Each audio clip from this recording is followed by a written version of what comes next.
Donc là, on a des filets en remontage, qui doivent partir chez un de nos marins. On était normalement en flux tendu et aujourd'hui, on se retrouve à avoir des palettes en excédent, on va dire, parce qu'il y a une baisse d'activité qui est vraiment extrêmement importante. Trop de stock et pas assez de ventes. Après le Brexit et le plan de casse, la nouvelle fermeture du golfe de Gascogne porte un coup d'arrêt à l'activité de ce spécialiste du filet de pêche basé à Gwengat. Un mois complet d'arrêt, 340 bateaux arrêtés, 340 clients nous, qui ne viennent plus du tout se servir en matériel parce qu'ils n'ont plus aucun besoin.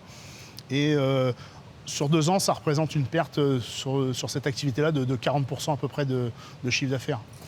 Des pertes financières qui ont contraint Kearfil à engager un plan social. L'effectif est passé de 20 à 17 salariés. Je suis responsable du travail machine, donc on était à 4 les années passées. Je me retrouve toute seule parce que justement, baisse d'activité dans la pêche. Et je me dis que, vu comment ça se déroule, j'espère pouvoir garder ma place encore.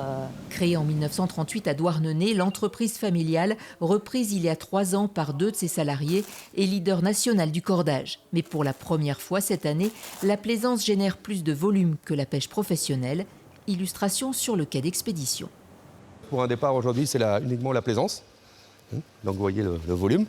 Et après, on a un espace réservé pour les professionnels, où là, vous voyez la différence. Il y a 3 palettes. Eux, les marins ont été indemnisés, mais pas nous. Après, voilà, on s'inquiète un peu, quoi.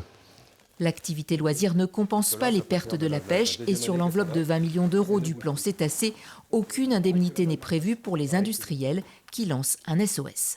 Nous qui représentons la partie amont, l'avitaillement des bateaux, on est absolument ignorés. On a essayé de contacter la ministre, on a essayé de contacter son prédécesseur, de contacter à peu près à tous les niveaux des décideurs politiques pour être intégrés à ces dispositifs d'aide sans écho pour le moment.